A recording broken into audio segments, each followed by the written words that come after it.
समुद्र मंथन कहिए या सागर मंथन कहिए, बस यूं ही समझ लीजिए कि अपनी जो सांस चल रही है वो भी दौड़ के लग जाती है।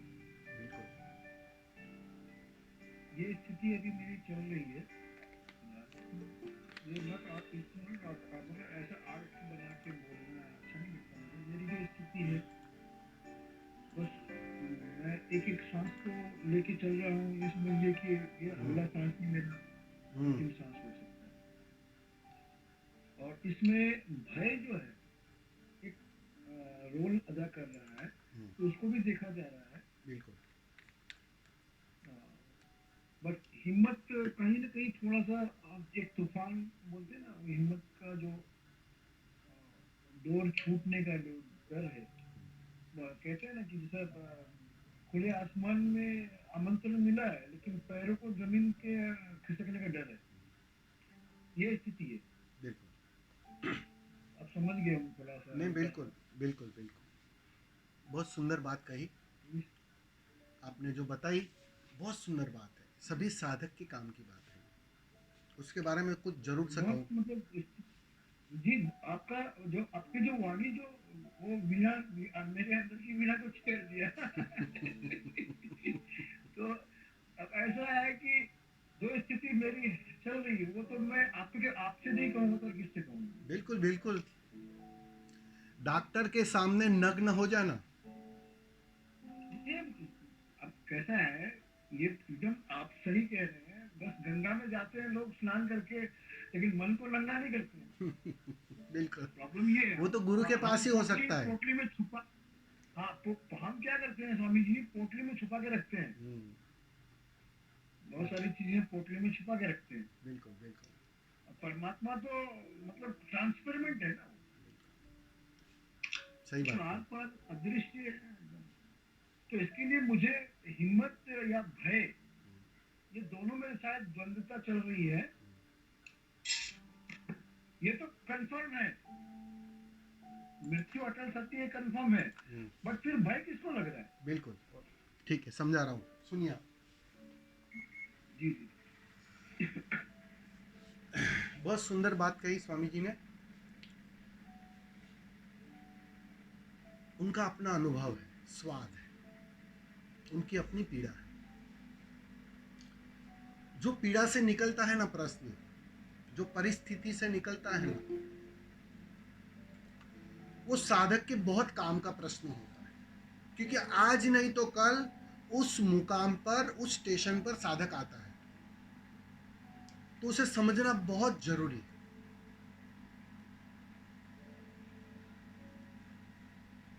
तूफान तो आएंगे, बिल्कुल आएंगे।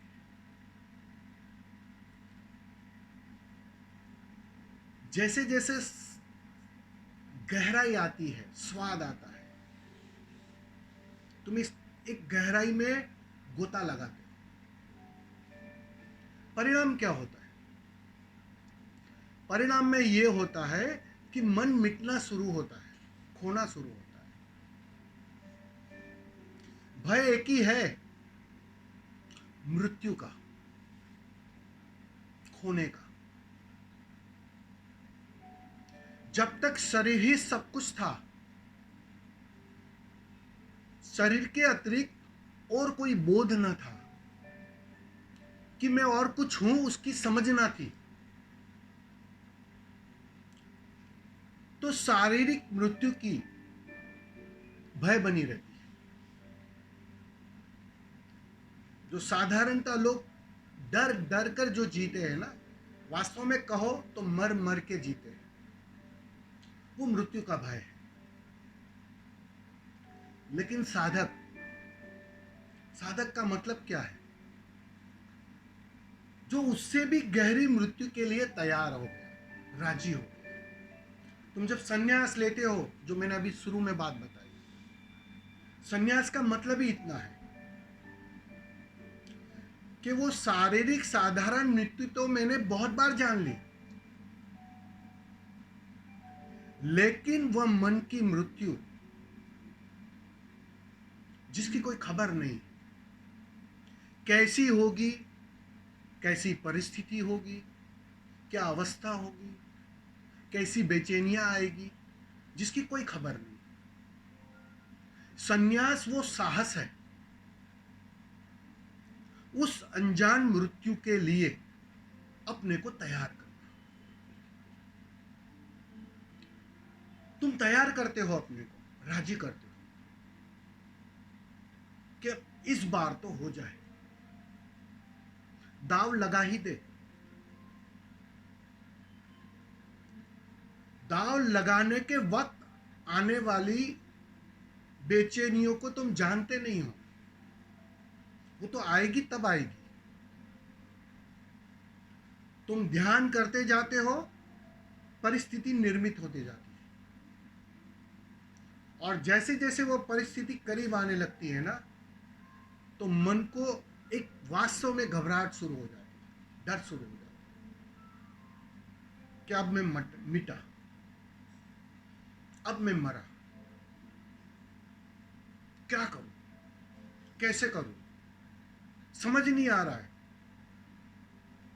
लेकिन जो तुमने कवच ओढ़ा है ना संन्यास का, बहुत कीमती है। संन्यास तुम्हें उस परम से जोड़ता है। गुरु कोई भी हो, माध्यम कोई भी हो, वो मूल्यवान नहीं है। मूल्यवान है तुम्हारा निर्णय। तुमने जो निर्णय लिया, तुमने अपनी उंगली उस परम के हाथों में सौंपी, ये साहस है, एक गहन श्रद्धा है, तैयारी है कि आने दो तूफान को, लड़ लूंगा। लेकिन कभी कभी लड़ने में मन मायूस भी होता है, क्योंकि बहुत बेचैनी से भर जाता है। कभी कभी ये ख्याल भी आता है कि मैंने कोई गलत निर्णय तो नहीं लिया। कभी कभी बेचैनी इतनी घनी हो जाती है कि लगता है बस ये सब छोड़ दो, मैं गलत रास्ते में हूं, भटक गया हूं। ऐसे ख्याल भीतर बहुत आने लगते हैं। कहते हैं ना, एक विवरिंग हो जाते हो आप, क्या करूं मैं, समझ नहीं आता। लेकिन इसके साथ जैसे ही तुम सदगुरु से जुड़ते हो, सदगुरु तुम्हें संभालता है। ये बात भी तुम अनुभव करोगे। वो तुम्हें मिटाना तो चाहेगा, लेकिन मिटा ही ना डालेगा, वो दोनों तरफ से संभालेगा। वो कुंभार जैसे घड़े को संभालता है ना, बाहर से विपरीत परिस्थिति भी खड़ी करेगा और भीतर से संभालना भी शुरू कर देगा। ये दोनों चीज साथ में चलती है। तुम्हें शायद दिखाई ना पड़े, लेकिन तुम गौर करना, कितनी ही बेचैनी आई हो, कितनी ही विपरीत परिस्थिति आई हो, कितना ही डर घना हो गया, डर के बादल घने हो गए, उतनी ही मात्रा में भीतर से एक गर्जना भी उठती है, जैसे कोई बिल्कुल तुम्हारे भीतर से ताकतवर होने लगता है। यही तो काम है सदगुरु का, यही तो काम है जीवित गुरु का, कि वो तुम्हें मायूस नहीं होने देता है, कि तुम रण छोड़कर भाग ही जाओ, वैसी परिस्थिति नहीं आ रही। उसी पर तो उसकी नजर है, क्योंकि वो चाहता है कि तुम मन के तल पर मिटो और बिल्कुल इस पार आ जाओ, जिस पार मैं खड़ा हूं, जिस पार मैं तुम्हें पुकार रहा हूं कि आ जाओ। तो निसंदेह वो जानता है कि कहां कहां तुम्हारी बेचैनी बढ़ सकती है, कहां कहां तुम मायूस हो सकते हो। तो उस मायूसी में एक विपरीत ऊर्जा भी खड़ी होती है, बस वो दिखाई नहीं पड़ती, उसे शब्दों में समझाना कठिन है। वो है, बस ये श्रद्धा रखना वो हर तरह से तुम्हें सहायता देता है। यही इसलिए मैं हमेशा कहता हूं कि जिस साधक को भी भीतर की यात्रा गहरी करनी है, उसे संन्यास जरूर से लेना चाहिए। कहाँ भी लो वो मूल्यवान नहीं, लेकिन संन्यास लेना चाहिए, क्योंकि संन्यास सीधा तुम्हें उससे जोड़ता है और वो संभालता ही है। स्वामी जी, मैं ठीक कह रहा हूं? बेचैनी तो आती है, लेकिन उस साथ साथ में वो विपरीत ताकत भी आती है। वो कहां से आती है वो कोई नहीं कह सकता। वो एक अज्ञात कह सकते हैं, बिल्कुल अज्ञात। बिल्कुल 24 घंटा नींद में भी रहा, 24 घंटे में ये चल रहा है, ये सेल्फ मतलब जो अंदर कोई दो है, लेकिन 24 घंटा में एक पल एक क्षण ऐसा आता है, वो 24 घंटे का जो ये है वो भूल जाता है। बिल्कुल। वो बहुत प्रकाश है। नहीं, ये शुभ लक्षण है स्वामी जी, शुभ लक्षण है एक्चुअली। हाँ। क्योंकि क्या है, देखो, जितना स्वाद गहरा होता है ना, जी जी। उतना ही रेफरेंस खड़ा होता है। बाहर दुख है, संसार व्यर्थ है, बाकी परिस्थितियां बिल्कुल विपरीत है, वो समझ में कैसे आएगी बात? वो समझ में आती है जब तुम भीतर इतनी गहरी डुबकी लगाते हो ना। उस डुबकी में वो जैसे काले तख्ते पे सफेद खड़िए से लिखा जाता है ना, वो रेफरेंस खड़ा हो जाता है। जी जी। और ये जो हो रहा है बहुत शुभ है। वो हर एक पल, जब रोज रोज जब एक पल वो आता है ना, वो पल तुम्हारे अचेतन का आदत का हिस्सा बन रहा है। और जितना वो आदत का हिस्सा बनेगा, तुम पाओगे परिणाम में एक समाधान आएगा। स्वामी जी, अब मेरा भी यही कह रहा है। एक 2 मिनट, यस, हाँ 2 मिनट।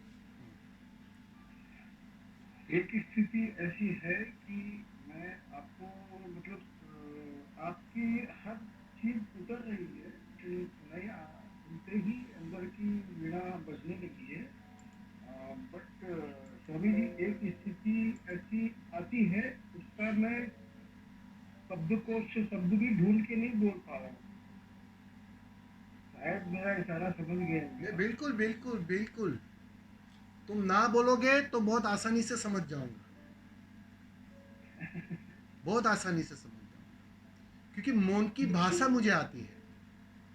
मैं समझ पा रहा हूं तुम्हारी बिल्कुल एक एक अवस्था में समझ पा रहा हूं। तुम्हारी जो बातें हैं, बिल्कुल वो आइडेंटिफाई कर रहा है, क्या पागल है यार, पागलपन, एकदम पागलपन की स्थिति। मतलब आप समझ जाइए कि मतलब बस अगले पल पागल ही, पागल का सर्टिफिकेट ही मेरे को डिक्लेयर कर देगा। बिल्कुल बिल्कुल। मन अपना बचाव के लिए बहुत सारे तरकीबें लगा रहा है, इतना भयंकर से भयंकर तरकीबें लगा रहा है, अपने आप को बचाने की, सांस लेने की मतलब डर क्रिएट करवा रहा है। मगर यार, सांस तो परमात्मा का स्वरूप है, वो अगर छूट जाए तो मेरे को दर्शन तो हो जाएंगे, और जीते जी भी दर्शन हो गए तो बहुत अच्छी बात है। बिल्कुल। कहते हैं ना, मैं आत्मा परमात्मा में मुझे मिल गया, जैसा भी लता जी चले गए वैसा। अरे भाई, जिस दिन उसका दर्शन होगा ना, जी। तो दर्शन तो आईने में ही होने वाला है। आईने के सामने खड़े हो जाना, वो दिखाई पड़ जाएगा। हाँ, ये तो सही कहा आपने। लेकिन स्वामी जी, आईने के सामने तो ये जो शरीर है, फूल तो है, ये तो जलने वाला है, गलने वाला है, बट इसके भीतर जो चलायमान है, वो साक्षात रूप, वो उसका ये होना चाहिए, और वो चीज दिखता है। मतलब मैं कह रहा हूँ आपको कि 24 घंटे में जो उथल पुथल चल रही है, जो समुद्र मंथन, सागर मंथन जो चल रहा है, जो भय, जो मतलब अकाल मृत्यु, सांप, या जो भी आप कह लीजिए, पागलपन की स्थिति, ये सब दिखाई दे रहा है। और कभी कभी ऐसा डर भी मतलब ऐसा होगा कि अब खत्म हो गया, अब सब कुछ छूटने वाला है, गोली टूटने वाली सांसों की। लेकिन उसके बाद एक परमात्मा जो शुद्ध जागरण, शुद्ध स्वरूप जो है परमात्मा का, वो आके उंगली पकड़ के एकदम बड़ा प्यार से एकदम ऐसा लगता है सब कुछ धुल गया है। सब कुछ बोल गया, बिल्कुल सही बात कही। और वो एक ही पल रहता है, एक पल रहता है, एक क्षण, मतलब 24 घंटे में, मतलब ये समझ 23 घंटे 59 मिनट पकड़ के 59 सेकेंड निकाल दिया जाए, वो एक सेकेंड मात्र रहता है क्षण, बिल्कुल, बोलते ना, लेकिन वो एक एक सेकंड भी इन 23 घंटे पे हावी हो जाती है, पूरा पूरा 23 घंटे 59 मिनट 59 सेकेंड पूरा धुल जाता है। धुल जाती है। बिल्कुल, बहुत सुंदर। ये इसमें जो नींद भी शामिल है, सब सब कुछ कुछ सब शामिल कुछ सब कुछ सब बिल्कुल, वो आपकी जो अनुभव है बहुत सुंदर, बहुत सुंदर अवस्था है। मैं समझ पा रहा हूँ आपकी अवस्था। और ये जो चीज है ना, आज नहीं तो कल हर एक साधक के जीवन में आएगी ये है। परिस्थिति। अश्रु, अश्रु जो है, अश्रु का निकलने का मार्ग ढूंढ रहा है, शायद मुझे ऐसा लगता है। हम्म, अब वो कब की आएगी पता नहीं नहीं। बहुत जैसे कि बोलते हैं ना, पूरा हाथी एकदम फाड़ के एकदम जोर से चिल्ला के रो, एकदम पूरा खुले आकाश में जाके एकदम टेरेस पे जाके हम्म, एकदम परमात्मा को आलिंगन में ले लो, पूरी प्रकृति को आलिंगन में ले लो। बिल्कुल बिल्कुल। इसको इसको मैक्रो एंड माइक्रो जो कह नहीं, वो सकते क्या हैं। होता है, वो जो आप जो सिचुएशन बता रहे हो ना, वो क्या है बताता हूँ आपको। जब वो इतना करीब आ जाता है ना, तो उससे एक होने की तड़प भी गहरी हो जाती है। मैंने कहा ना, जितना स्वाद गहरा होगा उतनी प्यास गहरी होती है, उतनी ही रेफरेंस में, क्योंकि अब रहा ना जाएगा। अब तो स्वाद ले नहीं लिया अब तो यस यस, और अब रहा ना जाएगा। अब तो उसको गले लगाना ही पड़ेगा, या कहो उससे एक होना ही पड़ेगा, और कोई उपाय ही नहीं है। तुम कहीं के नहीं रहोगे, इस बात को समझ लेना। यस सही था। और जब तुम कहीं के नहीं रहते, तब तुम उसके हो जाते हो। मैं मेरे माँ को पिछले कुछ साल, 6 महीने या साल, मुझे आइडिया नहीं है इतना, मैंने कह दिया है मेरे घर वालों को, मेरे बच्चों को भी, मेरे बेटे को भी कहा कि मैं तो, मेरा क्या है बेटा, मैं तो माँ को भी कहा, माँ मैं तो, मेरा क्या, मैं निकल जाता हूँ, भीख मांग के भी जी लूंगा। और पता नहीं ये मेरा अंदर से मैं सोच के तो बोला ही नहीं था कि बात तो ये बात आपको भी कह देता हूँ, बट निकला तो उसके ऊपर भी बहुत अध्ययन हुआ। तो फिर बहुत गहरा अध्ययन होने के बाद में ऐसा क्यों बोला, तब जाके मुझे समझ में आया कि अब ये जो रस है, वो रस में बुलवाया है मुझे। आई कांट एक्सप्लेन, मैं इसको बयान नहीं कर पा रहा हूँ। और एक बात मैं बोला भी माँ को कि आप समझो, गलत समझो या अहंकार को चोट पहुंचे, तो मैं आप अपना जो शहर है वो शहर छोड़ के मैं कहीं दूर शहर चले जाऊंगा, आपको अहंकार को चोट नहीं पहुंचे कि अरे इनका बेटा, इनका बाप भीख मांग रहा है, ये स्थिति। तो मतलब समझ रहे ना। मैं समझ रहा हूँ। आप कहाँ से हो स्वामी जी? भी पुणे से हूँ, आपके आपके साथ बात हो ही ओहो, नहीं रहा है। पूना से ही हो, क्या बात जी। है। नहीं, अच्छी बात है। आप बोले थे ना हम्म, अयोध्या मेरे तो राम की। नहीं, बहुत सुंदर, अच्छा अनुभव है आपका, अच्छी अवस्था है। बस जियो, ठीक से देखो, मन के हर खेल को देखो। कोई खेल तुम्हारी आंखों से चुक ना जाए, वरना वो खेल तुम्हें उलझा देगा। वो जो होश रखने को कहा है, देखने को कहा है, वो चलने वाले होश में उलझ मत जाना।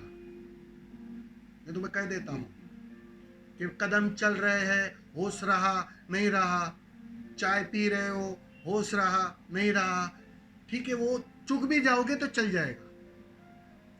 लेकिन मन हर बार कोई ना कोई जाल फेंकता है,